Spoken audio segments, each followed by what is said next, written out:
Oi gente, tudo bem com vocês? Sejam bem-vindos a mais um vídeo do canal. No vídeo de hoje eu vou fazer um vídeo que eu gosto muito de fazer, que eu só fiz ele uma vez, foi o primeiro vídeo desse ano, inclusive, que é o vídeo balanço de leituras. Só que no início do ano eu fiz o vídeo balanço de leituras do ano inteiro de 2023. E aí agora eu vou fazer o vídeo balanço de leituras do primeiro semestre de 2024. Inclusive não sei como é que eu vou fazer no segundo semestre, viu? Se eu vou fazer um balanço, um vídeo desse do segundo semestre, antes ali do final do ano, né? Ou no final do ano, e aí no outro ano eu faço o balanço de leituras do ano inteiro. Provavelmente vai ser isso mesmo que vai acontecer. Esse vídeo é inspirado num post que eu já faço no meu Instagram, esse post aqui. Se você ainda não segue, segue lá no Instagram, @risilivros, pra você não ficar por fora de nada que vai acontecer aqui no canal. Tudo eu coloco lá nos stories, eu posto lá. O Instagram é o meu meio de comunicação mais rápido, assim, né? Que eu posto coisas o tempo inteiro.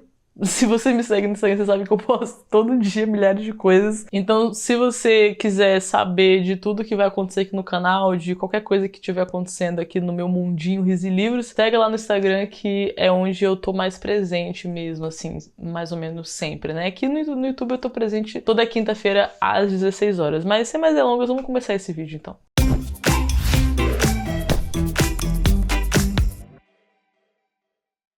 Bem, esse é um vídeo que eu levanto vários dados sobre os livros que eu li no primeiro semestre de 2024, no caso desse vídeo aqui. Por que eu gosto de fazer isso? Porque é muito interessante colocar em dados, porque eu vejo materializado em imagens todo o meu processo de leitura, e é muito interessante ver isso, porque fazendo esse levantamento eu sei quantas páginas eu li, quais foram os livros de quais países mais que eu li, quais foram os autores, se foi mais homem mais mulher, de qual nacionalidade, sobre que temas. E, enfim, eu amo fazer esses negócios mais metódicos, uns sistemas, umas coisas assim, umas estatísticas. Eu amo fazer essas coisas para ter uma visão mais visual. Eu gosto muito de ver as coisas assim materializadas em imagens, porque eu fico com a noção muito mais clara do meu processo. É uma forma também de eu saber se eu preciso, quais são os tipos de autores que eu preciso ler, que eu li demais esse semestre, que eu preciso diversificar um pouco. Eu acho uma forma divertida de organização, né, no geral, nas minhas leituras. Então vamos começar? Vamos mudar aqui pro formato de React. Então vamos lá, primeira coisa, li 15 livros esse primeiro semestre. Isso foi uma coisa, né, ficou um número redondinho assim, mas não foi proposital. Eu realmente, quando terminou, eu vi que eu tinha lido 15 livros, eu fiquei, uou! E assim, a minha meta desse ano é 45 livros, né? Eu coloquei essa meta aí bastante ousada, né, de 45 livros. Levando em conta que ano passado eu li 35, então eu quis colocar 10 livros a mais aí pra ver se eu consigo. Mas provavelmente não vou conseguir, viu? Porque a gente já tá em setembro e eu nem li nada em agosto por causa de toda a mudança, né, que eu fiz, todo esse processo e etc. E agora eu tô fazendo psicologia, então eu não tô tendo muito tempo pra ler, porque eu tenho outras coisas pra ler da faculdade. Então meu ritmo ele tá um pouco mais devagar nesse segundo semestre, então provavelmente acho que se eu ler 30 livros vai ser muito, viu? Então vamos ver se no segundo semestre eu leio 15 livros também, pra fechar 30. Foram 3.354 páginas. Número razoável. Eu gosto desse aqui porque eu vejo a grossura dos livros, né? Então, ó, a grande maioria dos livros foram livros de menos de 300 páginas, então esse primeiro semestre eu fiquei mais nos livros menores, de poucas páginas, porque eu tô esse ano, assim, numa vibe sem muita paciência pra calhamaço, sabe? Pra ficar muito tempo em livros grandes. Não sei exatamente porquê, não parei pra pensar nisso ainda, assim, refletir profundamente no porquê disso, mas eu acho que tem muito a ver com essa questão da falta de tempo, que eu tava fazendo muitas coisas ao mesmo tempo, tanto antes como agora também, né? Então eu tô preferindo pra ter uma dinâmica maior, porque eu gosto muito de dinamizar minhas leituras. Eu tô assim agora, nesse ano, minha vibe pra esse ano tá sendo mais dinâmica, então eu tô não querendo ficar muito tempo num livro só. Isso tá me desestimulando esse ano. E aí eu tô preferindo livros mais curtinhos, que eu fique pouco tempo neles, pra que a dinâmica de mudar de livros faça com que eu continue me sentindo motivada, né? Então foram 12 livros de menos de 300 páginas e 3 livros entre 300 e 500 páginas. E aí, de autores e autoras que eu li, 9 foram autoras e 6 autores. E gostei muito desse gráfico aqui, tá? Porque eu, se eu não me engano, no vídeo que eu fiz outro desse, tinha dado mais autores homens. E aí eu fiquei meio triste, porque eu pensei, poxa vida, cadê a sororidade da minha parte? Entendeu? Eu até tinha falado isso no outro vídeo, que eu queria ler mais mulheres, né? E tô feliz feliz que eu li mais mulheres. 9 mulheres, 6 homens. Vamos, galera, mulheres. Vamos, mulher. Ficção e não ficção. Ficou bem meio a meio, né? Eu achei isso interessante, cara. Eu gosto muito disso aqui. Eu gostei desse resultado, porque eu gosto muito de me manter sempre assim, meio a meio. Quando eu tô lendo um livro de ficção, eu gosto de estar lendo ao mesmo tempo um livro de não ficção, pra estar sempre equilibrando, porque eu enjoo também. Eu enjoo muito fácil das coisas, então se eu ficar lendo só ficção, eu começo a enjoar. E aí se eu ficar também lendo só não ficção, eu também começo a enjoar, e aí isso me desmotiva. Então eu gosto de ficar sempre aqui, ficção, não ficção, ficção, não ficção. Isso funciona bastante comigo. Então ficou bem, meio a meio aí. Livros clássicos e não clássicos. 6 clássicos e 9 não clássicos. Gostei também, porque é uma zona de conforto minha ler clássicos. Eu gosto muito de livros clássicos. E assim, vamos deixar claro aqui, né? Eu até coloquei aqui nesse slide uma definição do que é clássico, porque às vezes fica um negócio meio, não dá muito pra entender, né? Fica um negócio meio... rola muita confusão às vezes pra entender, né? O que são clássicos e o que são não clássicos. Então eu coloquei aqui, eu pesquisei e coloquei aqui uma definição que eu encontrei. Livros clássicos são obras literárias que resistiram ao teste do tempo e continuam a ser relevantes e influentes. Essas obras costumam explorar temas universais como amor, morte, moralidade e a condição humana, ou seja, temas que vão ressoar com basicamente todo mundo, né? Temas básicos, populares, e apresentam uma escrita de qualidade elevada. Clássicos são frequentemente estudados nas escolas e universidades devido à sua importância cultural e histórica. Isso é, inclusive, um dos fatores que faz com que eles resistam ao tempo, né? Justamente porque eles são levados para frente de propósito por estudiosos que continuamente estão estudando essas obras por serem obras de qualidade literária geralmente alta. Exemplos de livros clássicos incluem Orgulho e Preconceito, Moby Dick, 1984, Dom Quixote. Essas obras têm sido reinterpretadas e analisadas em diferentes contextos ao longo dos anos, contribuindo para o seu status duradouro. Então, assim, basicamente, clássicos são livros que, para uma certa época, foram livros muito populares. E foram livros também que caíram nessa estima intelectual por serem livros que abordam temas universais e temas relevantes de extrema importância cultural para um certo momento. Então são clássicos justamente e eles se tornam atemporais por isso, porque eles carregam uma importância histórica de um contexto histórico de uma época ao mesmo tempo em que eles foram muito populares naquela época. Muitas pessoas leram, eles fizeram sucesso, então são livros populares que ao mesmo tempo têm uma qualidade muito alta. Então assim, eu gosto muito de ler clássicos porque eu me considero uma leitora entre iniciante e intermediária, né? Porque eu comecei a minha jornada de leitura, de ler mesmo como um hábito, foi metade de 2021, então é recente. Vai fazer... recente? Peraí. Foi junho de 2021. Junho de 2022, 2023, 2024. Já tem 3 anos. Nossa, mano, 3 anos já. Mas eu me considero uma leitora intermediária, assim, iniciante intermediária, porque eu tô justamente criando essa base de conhecimento literário, sabe? De livros da literatura. Esses livros clássicos. Então, os livros clássicos, como eles foram livros muito populares e livros que carregam uma importância histórica muito alta, eu gosto de ler eles mais para justamente criar essa base que eu tô criando de propósito para que eu consiga, a partir disso, depois de construir essa base que vai me fazer entender bastante coisa sobre o mundo da literatura e os contextos históricos mesmo, e a sociedade no geral, né, que eu falo sobre isso num vídeo de objetivos que eu tenho com a leitura. Um dos meus objetivos é tentar compreender a sociedade através do nosso passado, né, ler sobre o nosso passado, e o que melhor do que ler sobre o nosso passado através de obras literárias que fizeram parte de um contexto, que vão falar sobre um contexto de forma detalhada ali, com várias nuances. Eu gosto muito de fazer esse processo.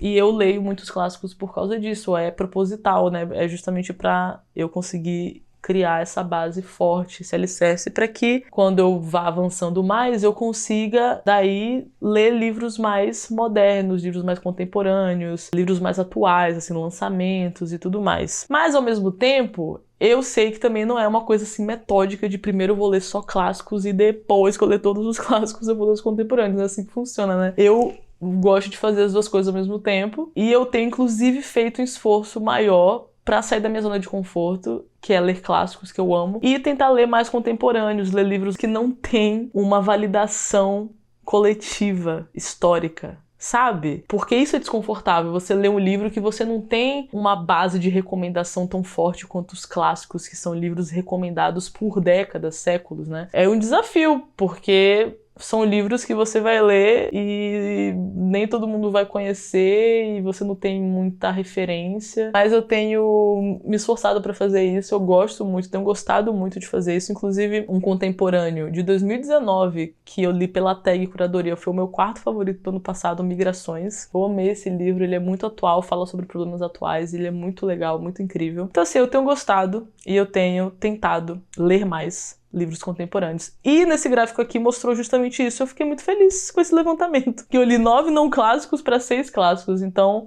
gostei.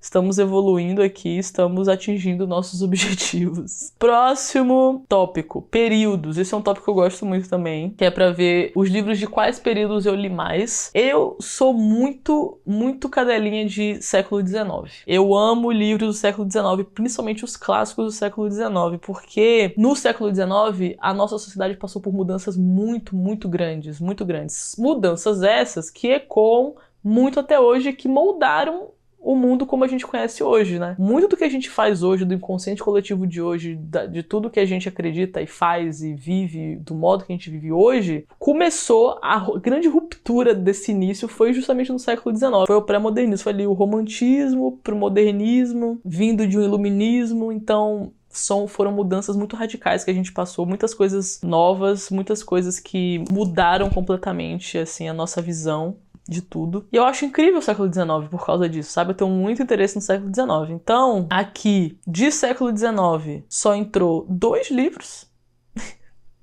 que provavelmente foram 2 clássicos, 7 contemporâneos. 7 contemporâneos / pós-modernos do século XXI e 6 livros do século XX, ali do período do modernismo. Então, olha só, eu fiquei mais no século XX e XXI e só li 2 do século XIX. Já é um indicativo de que nesse segundo semestre eu preciso ler mais livros aí do século XIX, que eu tô sentindo falta realmente, eu tô sentindo falta de algo, e é disso. Livros dessa época que eu gosto tanto. Inclusive, o livro que no vídeo da tag 50% eu falei que eu queria ler até o final do ano é justamente As Relações Perigosas, que é um livro do século XIX. E aí já vou colocar ele pra ler aí. O próximo clássico que eu vou ler vai ser provavelmente ele. Vou ler logo, porque se eu ficar empurrando, eu não sei quando é que eu vou ler esse livro. Próximo. Nacionais versus internacionais. Também ficou bem metade. Fiquei feliz com esse levantamento, porque eu sou patriota, né? E verdadeira patriota, não é patriota bolsonarista, não. Não é esses patriota aí de Araque que acham que é patriota, mas de patriota não tem nada que ficar pagando pau pra Estados Unidos. Nunca vi isso. Patriota que fica pagando pau pros Estados Unidos, me poupe, né? Eu sou patriota mesmo, o negócio aqui é Brasil, é o povo brasileiro. Inclusive eu tô lendo Darcy Ribeiro. Cara, que livro fantástico. Um parêntese aqui. Que livro fantástico, meu Deus. Eu tô apaixonada por esse livro. Eu tô lendo assim, ó, mastigando, lendo de pouquinho em pouquinho. Eu vou saborear cada página desse livro. Mas voltando. Fiquei feliz com isso. 7 nacionais e 8 internacionais. E aqui internacionais tem vários países. Vários países aqui misturados. Então, inclusive, países da América Latina. Muito bem. Próximo tópico. Países. Quantidade de livros por país. Temos aí 7 livros brasileiros, que aqui é Brasil, inclusive essa camiseta, ó, que bonitinha. São várias brasilidades. Eu vim da faculdade e tô gravando o vídeo, nem tinha planejado colocar essa blusa aqui, viu? 7 livros, então, brasileiros. Apenas 2 livros dos Estados Unidos. Inclusive, um deles foi um dos meus favoritos, top 3, que foi De Passagem. É de uma autora norte-americana, afro-norte-americana, de ascendência africana. Um livro russo, que foi Memórias do Subsolo. Um livro colombiano, que foi do meu querido Gabro, Crônica de uma Morte Anunciada. E 4 ali que eu coloquei tudo no mesmo bolo europeu. França, Inglaterra, Portugal, Alemanha. Um de cada, né? Basicamente. Próximo. Esse aqui, né, é um pouco polêmico pra alguns. Espero que pra você que tá me assistindo, não. Porque eu espero que o meu público seja um público antenado, né? Um público culto ali nas questões sociológicas, históricas. Mas não vou te julgar se você se escandalizar um pouco com esse aqui também. Porque, enfim, normal, eu entendo. Mas não tem nada de escandaloso nisso aqui pra quem conhece de história e sabe, né, que temos um passado recente de escravidão sistêmica estrutural legitimada pelo Estado brasileiro. Não só brasileiro, né, como ocidental no geral aí. E o que acontece, né? Com o livro Escravidão 1, inclusive, lendo sobre isso, ficou ainda mais claro isso. É um livro muito bom para ampliar a visão sobre isso, inclusive. Mas enfim, vamos falar sobre esse tópico. Autores brancos. Olha que vergonha isso aqui, gente. Esse foi um levantamento que eu não fiquei muito feliz. Li 12 autores brancos e apenas 3 autores não brancos. Dentro de autores não brancos estão autores pretos, pardos e indígenas. E por que eu gosto de colocar esse dado aqui? Porque por causa do nosso passado recente, né, de escravidão sistêmica e legitimada pelo Estado, em que pessoas pretas, pardas e indígenas foram massacradas, sofreram genocídio étnico, apagamento histórico, foram marginalizadas propositalmente. E por vários séculos, né? Foi um processo de mais de 400 anos que terminou apenas 150 anos atrás. Pouquíssimo tempo. E isso, assim, é muito mais recente ainda porque no final do século XIX foi abolida a escravidão, só que a escravidão continuou de forma informal. Né, continuou de forma ali e foi terminar mesmo há pouco tempo atrás, no século XX, metade do século XX ali quase, início metade do século XX. E ainda hoje acontece, né? Ainda hoje a gente vê muitos casos de neo-escravidão e de trabalhos análogos à escravidão. A gente ainda vive num sistema e num estado extremamente racista, né? Então é uma realidade ainda, não é uma coisa que está no passado. Além de ser um passado recente, um passado longo, também não acabou. É algo que ainda está acontecendo com outros nomes, de outras formas. Então, falando tudo isso para contextualizar o porquê que eu gosto de levantar isso aqui, eu gosto de dar atenção para isso, de dar uma atenção na hora de escolher livros, dar uma prioridade para autores não brancos, porque são autores que eles estão em desvantagem. É mais difícil para eles publicarem livros, são pessoas que vão ter menos patrocínio, menos chances também, pessoas que vêm às vezes de lugares de muito menos oportunidades para conseguir chegar nisso.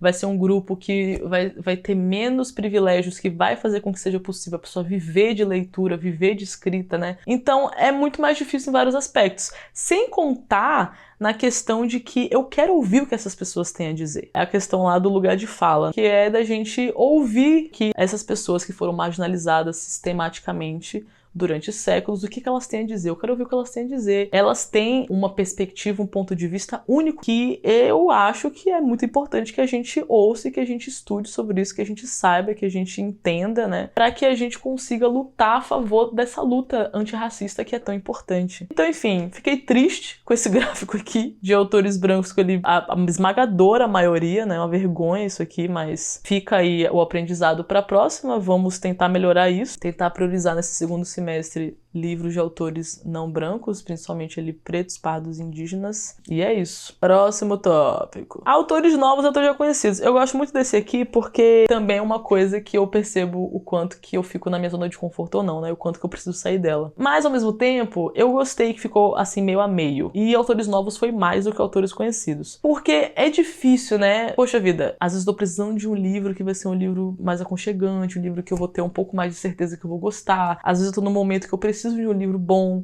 que eu sei que vai ser bom, que eu sei que vai ser uma escrita que eu vou gostar, que vai me agradar. Então, nesses momentos, são os momentos que eu escolho autores que eu já conheço, que eu já gosto, que já são favoritos, que eu já sei que a experiência vai ser no mínimo boa, porque eu tô no momento que eu preciso disso. Então, é nesse momento que os autores já conhecidos entram. No momento que eu tô precisando de uma dopaminazinha, né? E aí, autores novos, às vezes você fica batendo muito na parede com autores novos. Você lê um livro e você, puxa vida, não gostei, eu não senti nada, ou não me identifiquei, ou não fedeu nem cheirou. Então, às vezes com autores novos a gente passa por umas decepções, umas frustrações, e aí a gente precisa de um negocinho ali que a gente já sabe que vai ser bom, mas ao mesmo tempo eu gosto sempre de estar conhecendo autores novos, né, porque também essa é a única forma de conhecer novos autores favoritos. Então eu gostei que ficou mais ou menos meio a meio, mas autores novos foi mais. Então quer dizer que eu estou priorizando me aventurar, isso é bom, sair da zona de conforto. Próximo tópico, gêneros literários. Aqui, a grande maioria e metade do gráfico foi romance, que é realmente o que eu mais gosto mesmo de ler. Eu amo romances, e em romances aqui, se você é novo nesse mundo e não tá muito familiarizado com o termo, romance não se refere a livros românticos, não se refere a livros de temática romântica. Romance aqui se refere a prosa, se refere à estrutura narrativa prosa, né? Que é aquela da história que ela é contada ali, é a forma mais popular e básica de se contar histórias, né, de se narrar uma história ficcional, que é através de parágrafos, narração, diálogos, aquela estrutura ali básica. Então, a maioria dos livros que eu mais gosto de ler são romances de ficção. Eu amo ficção. Eu amo romances porque eles conseguem ter uma complexidade muito grande, porque vão falar de vários temas e ao mesmo tempo que vai abordar o personagem e as suas emoções, os seus sentimentos, também vai abordar contexto histórico, também vai abordar outros personagens e as relações entre eles. Então eu acho que é o gênero literário mais rico, mais complexo, mais interessante pra mim, né? Então é o que eu mais vou ler sempre, não adianta. E aí, 3 de autobiografia, o que me surpreendeu, porque eu não sou uma pessoa muito chegada em ler autobiografia. Eu gostaria até de mudar isso, né? Mas eu realmente sou uma pessoa que eu não tenho muito interesse em autobiografia. É muito difícil eu gostar muito de uma pessoa a ponto de eu querer ler um livro inteiro sobre ela, sobre a vida dela. Mas eu deveria ter esse interesse, né? Eu deveria ter esse interesse, porque é um pouco narcisista da minha parte. Não ter interesse na vida de outras pessoas. O que eu tô achando de mim? Tô achando que eu sou muito importante? Fica pra pensar. Então, assim, eu não tenho interesse em autobiografia, mas ainda bem que eu tô lendo autobiografia. Eu li 3, olha aí. Que eu continue assim, indo contra a minha zona de conforto e lendo coisas novas e coisas que eu não sinto muito interesse ou não tenho muita inclinação. Ótimo. E aí, 4 ali dentro de ciências sociais, psicologia e filosofia, que são as famosas ciências humanas, que eu amo, claro. Eu sempre gosto de ler alguma coisa nesses temas. Próximo, esse aqui eu gosto muito, que é o levantamento de temas. Eu pesquisei, quando eu fiz isso aqui no início do ano, eu pesquisei, assim, temas da literatura, geralmente temas que se encaixam em livros da literatura, e aí eu gostei desses aqui, são temas que eu percebi que os livros que eu li se encaixavam. Então vamos lá. O tema que mais teve aqui foi o Amor e as Relações. 4 livros dentro desse tema, Amor e as Relações, que foi Tudo sobre o Amor, O Lugar, que é uma autobiografia, Anarquistas Graças a Deus, que é outra autobiografia, e Crônica de uma Morte Anunciada. E eu achei que só poderia se encaixar aqui, em O Amor e as Relações, porque é sobre relações, né, basicamente. Crônica de uma Morte Anunciada são milhares de personagens e vai mostrando as relações que cada um tem entre si e os desdobramentos dessas relações, as consequências dessas relações, né? Então acho que isso encaixou bem aqui. E aí, segundo tema mais lido foi A Sociedade e a Crítica Social. Não me surpreendi também, que eu gosto muito desse tema. Eu amo livros que falam sobre sociedade e crítica social. Ciências sociais, né? Amo. E aí, dentro desse tema foi Caminhando com os Mortos, que é um livrão, inclusive. Livro muito bom. Que eu deveria ter colocado ele nas menções honrosas, né? No vídeo do anterior. Não sei porque que eu esqueci, cara. Esqueci. Ele é um livro muito bom. E brasileiro. E aí, Ensaio sobre a Lucidez. Sim, porque Saramago sempre vem com essas distopias sociais, né? Que ele cria pra fazer uma crítica social. E As Meninas, que é o ápice aí da crítica social. E aí, outro tema que eu li mais foi racismo. Gostei muito de que ele foi o segundo tema que eu mais li. Racismo, foram 3. Foi Escravidão 1, De Passagem e Tornar-se Negro. É um tema que eu procuro sempre priorizar também nas minhas leituras, porque eu tenho um objetivo muito forte antirracista aqui no canal. Se vocês verem na minha capa aqui do canal, tem um globo do mundo com o continente africano, porque eu realmente tenho um foco nisso, eu quero estudar mais isso, porque eu vejo, né, que a estrutura racista é uma estrutura muito enraizada na nossa sociedade, por tudo que eu falei, né, do nosso passado recente escravocrata. Então eu acho que é um tema que a gente tem que dar muita atenção, racismo e colonialismo. Os dois grandes temas aí do nosso século que a gente precisa estudar muito, se aprofundar muito, porque muita coisa está influenciada por isso está em tudo. Eu acho que a única forma da gente mudar a sociedade é mudando essas duas estruturas, principalmente. Então eu gosto muito de focar nesse tema. E aí depois foi só um, né, tudo um. Na verdade não, A Busca pela Identidade foi o tema que teve 2 livros, foi o 4º tema aí mais lido, que eu coloquei Cartas a um Jovem Poeta, que é super sobre isso, né, é literalmente o poeta na busca, na crise dele ali dos 20 e poucos anos, na busca pela identidade dele, pedindo conselho a um homem mais velho, um poeta mais velho. E O Médico e o Monstro, que também é muito psicológico, é muito sobre identidade, né? Então tinha que se encaixar aqui também. E aí, A Jornada do Herói foi Oração para Desaparecer, que eu acho que, cara, só poderia ter se encaixado aqui. Ele poderia ter se encaixado também em O Amor e as Relações. Poderia. Porque ele fala bastante sobre amor e as relações. É bem romântico, inclusive. Por isso que eu não gostei muito, cara. Eu achei ele muito romântico e muito espiritualista. E são 2 coisas que eu não tenho muita inclinação. não tenho muita inclinação para livros assim. Se você, inclusive, gostar muito desses temas, fica de olho aí nas minhas recomendações, porque geralmente os livros que eu recomendo não tem muito sobre isso, assim, quando é muito romântico, né? Você viu que entrou 4 livros aqui no tema o amor e as relações. Então, na real, eu leio muito sobre o amor e as relações. Mas é quando fica romântico, ou muito espiritualista, que eu já não consigo gostar muito. Então, se você for uma pessoa muito romântica e muito espiritualista, talvez as minhas recomendações não se encaixem muito no seu gosto literário. Mas enfim, aqui eu coloquei A Oração para Desaparecer na Jornada do Herói, porque é um livro que vai contando a jornada da personagem principal, desde o início, quando ela aparece, né, até o momento em que a história vai tendo um fechamento ali. Então é bastante sobre a jornada dela. Então eu achei que se encaixou melhor aqui. E aí, o outro tema, que foi um livro só também, Justiça e Moralidade, foi o livro Se Quiser Mudar o Mundo, que é um livro de não ficção de uma autora contemporânea, que ela é ativa nas redes sociais, uma militante ativa. Ela, inclusive, agora é jornalista do The Intercept, a Sabrina Fernandes. Ela tinha um canal no YouTube, Tese 11. Ela é ótima, eu gostei muito desse livro.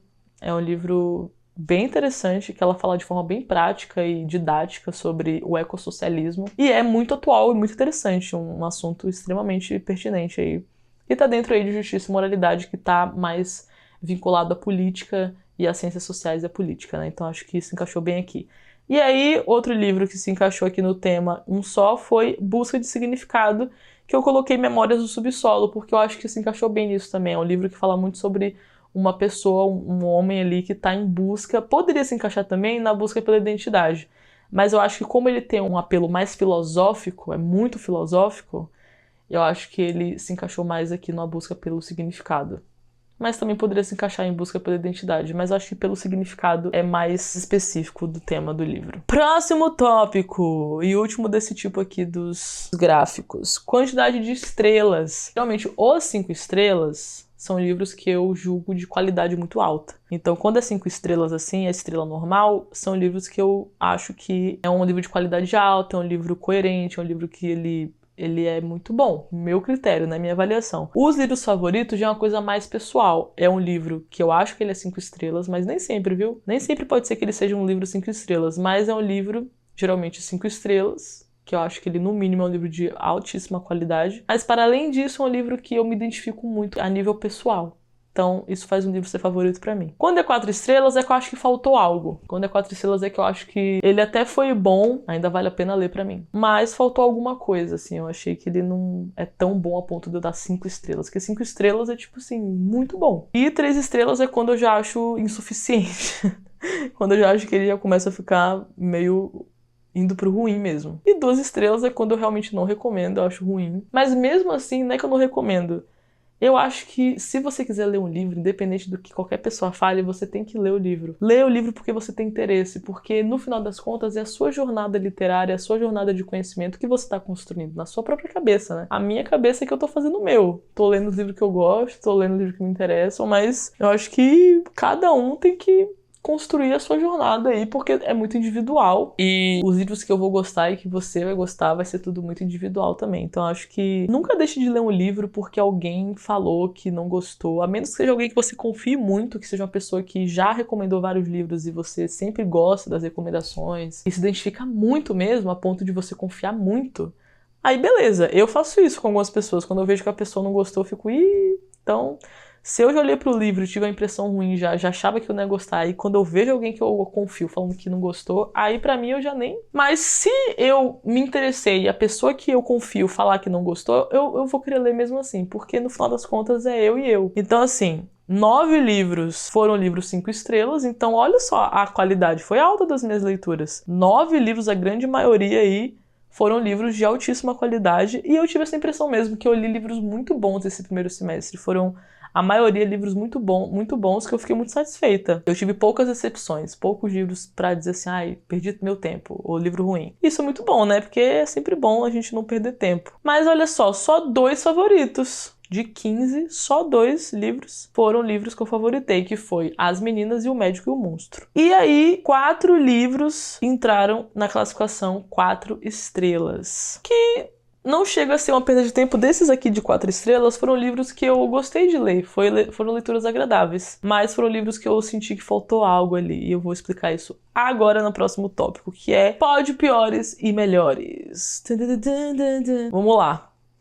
No pódio menores notas está quem? Em primeiro lugar, Anarquistas Graças a Deus. Foi um livro de autobiografia de uma autora que eu nunca tinha lido, e eu tive uma leve decepção com ele, porque eu tava esperando que ia ser uma coisa, por causa desse título, né, me interessei, achei que ia ser ali mais uma coisa, sei lá, né, eu nem sabia, eu achava que era um livro de ensaios, eu achava que era um livro de não ficção de ensaios, mas era um livro de não ficção de autobiografia. Eu não conheço a Lélia Gattai, não tinha o menor interesse nela, e eu não queria ler um livro de autobiografia sobre alguém que eu não conhecia, não tinha o menor interesse, porque eu já nunca tenho interesse em ler autobiografia, ainda mais de alguém que eu não conheço, não tenho nenhuma referência sobre, e é sobre uma vida, a vida dela, né, é uma vida que eu não tenho também muita identificação, não tenho como me identificar muito com ela, porque é uma história de imigrantes italianos, eu não tenho absolutamente nada a ver com isso, então assim, foi uma leve decepção, e aí eu dei 4 estrelas pra esse livro, e ele tá em primeiro lugar aqui, da menor nota. E em segundo lugar, Oração pra Desaparecer, por causa do que eu já falei, é um livro que eu recomendo se você for uma pessoa muito romântica e gostar de romantismos, assim, no geral, for uma pessoa mais conectada com isso, que isso ressoe mais em você, eu acho que vai ser um ótimo livro. É um livro muito bem escrito, porque a Socorro Racioli é ótima, é aquela escrita bem gostosa, literatura brasileira, é um contemporâneo, ele também é bastante espiritualista, então se você for uma pessoa espiritualista conectada aí com religiões, espiritualidade, mais voltada para religiões, nesse caso aqui principalmente religiões de matriz africana indígena, é interessante por causa disso, é bem interessante. Mas também ela cita religião católica, se eu não me engano. Enfim, religiões no geral, é bem voltado para essa questão espiritualista da cultura brasileira, né, que é muito espiritual, muito religiosa. É bem interessante, sabe? Eu gostei, foi agradável, é um livro gostoso de ler. Só que eu achei que a autora ela não desenvolveu bem umas coisas que eu acho que ela poderia ter desenvolvido. Que eu fiquei até empolgada quando eu percebi que ela estava indo por um certo caminho de colonização, com essa questão das religiões de matriz africana e tal. Eu achei que ela ia fazer uma coisa, mas ela acabou não desenvolvendo muito bem, e aí eu fiquei levemente decepcionada com isso. Somando ao fato de que o livro é bem espiritualista e bem romântico, já é uma coisa que não me agrada muito, não tenho muito interesse. E aí por isso eu dei 4 estrelas, e não foi um livro assim que eu fiquei muito empolgada sobre ele. Mas é um livro que eu recomendo se você gostar de tudo isso. É um livro, uma leitura boa que vale a pena. E a literatura brasileira contemporânea sempre vale a pena, né? E a Socorro Racioli é ótima. Eu gosto da escrita dela. E aí, em terceiro lugar, foi Escravidão, que é um livro que eu também recomendo. É um livro muito bom para ter uma visão ampla, assim, sobre essa questão da escravidão e para ter uma noção da colonização. E eu quero ler, inclusive, a sequência, o volume 2 e 3. Mas, como eu falei, eu acho que é um livro incompleto, porque é um livro que se propõe a generalizar, né, esse tema. Então ele vai ser um livro incompleto, um livro que eu sinto que falta, né? E é uma escrita jornalística, o autor não é historiador, então, enfim, eu acho que se você for ler, é bom ler com cautela, com atenção, levando essas questões em conta. E para os melhores de ficção, em terceiro lugar, de passagem, né? Eu não vou falar aqui porque eu já falei no vídeo anterior, eu fiz um vídeo inteiro sobre isso, falando sobre esses 3 livros, então não vou falar sobre eles aqui, mas só passando aqui.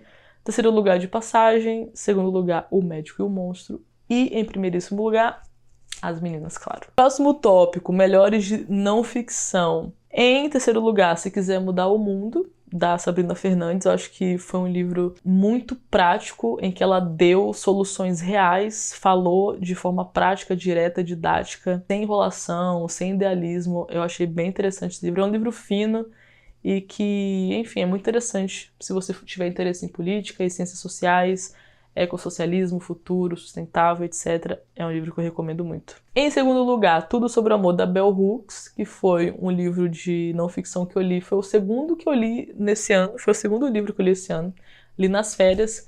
Um livro muito bom, foi meu primeiro contato com a Bell Hooks. Eu pretendo ler outros livros dela, tem alguns que estão na lista aí. Tem um que tá bem aqui, inclusive, que eu já comprei. Eu acho que é o sobre comunidade, alguma coisa assim. Enfim, tem alguns livros dela que estão aí na lista que eu quero ler, que eu tenho bastante interesse. Esse livro foi muito bom, é um livro que ela fala de uma forma muito tranquila. Eu achei que ia ser até uma escrita mais complicada, e eu fiquei até curiosa também quando eu fui ler. Como é que ela vai falar sobre isso, né? Como é que ela vai materializar isso? Falar sobre o amor, que é uma coisa geralmente tão abstrata e que existem tantas formas de interpretar, né? Então, assim, eu gostei da forma que ela falou, achei que é muito bom de ler, dá pra entender, ela também não fica em idealismos como eu achei que ela poderia ficar, é bem prático, ela vai em pontos que a gente consegue se identificar muito do dia a dia, assim, de uma forma também contextualizando com a questão antirracista, com as questões sociais, e é muito interessante. E em primeiro lugar, Tornar-se Negro, esse livro que me impactou muito e que foi uma menção honrosa do vídeo passado, porque foi um livro, assim, muito impactante, muito forte pra mim, muito interessante em vários aspectos. Vai falar sobre psicologia, psiquiatria e racismo e as relações disso. Ela vai trazer estudos de caso da clínica dela mesmo, com pacientes dela falando sobre suas experiências com racismo, e é muito fantástico. Ela também vai fazendo análises, ela vai pegando esses estudos de caso e vai discorrendo sobre eles com essa visão da psiquiatria, da psicologia. É muito incrível. E aí as menções honrosas, eu não coloquei no vídeo passado, mas coloquei aqui, que eu esqueci de falar de Caminhando com os Mortos, cara. Esse livro que, poxa, tão bom, e pô, como é que eu esqueci dele? Mas enfim, em terceiro lugar aqui nas menções honrosas, Crônica de uma Morte Anunciada, já falei sobre no vídeo passado. Em segundo lugar, Caminhando com os Mortos, esse livro dessa autora, Michelle Verunsky, que eu li, aquele livro que ela ganhou o prêmio Jabuti, O Som do Rugido da Onça, e eu achei bem interessante, só que eu não gostei muito, porque eu achei um livro muito cru, porque ela é historiadora, né? Então foi um livro que puxou muito para essa parte da historiadora, teve pouca literatura, eu achei pouca beleza literária, então eu achei que faltou. Não gostei tanto, mas é muito forte, muito interessante, fala sobre essa questão indígena, sobre colonialismo, é show. Só que esse livro aqui eu gostei muito mais, e foi um livro que eu vi que ficou mais popular. Mas eu vi mais pessoas falando sobre esse livro, e aí por isso que eu dei uma segunda chance e fui ler esse livro dela, porque eu vi mais pessoas falando, e aí eu fiquei com mais esperança de que eu ia gostar mais também. E realmente aconteceu, eu gostei mais.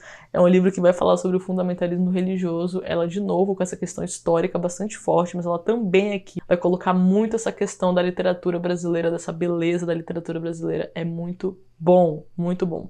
Muito forte, cara, muito forte. É um livro interessante porque ele é bem desorganizado, assim. Não é nem desorganizado, ele é diferente. É tanto que ele entra no gênero de ficção literária, porque ele é meio que misturado várias coisas. Ela faz uma coisa bem original, assim.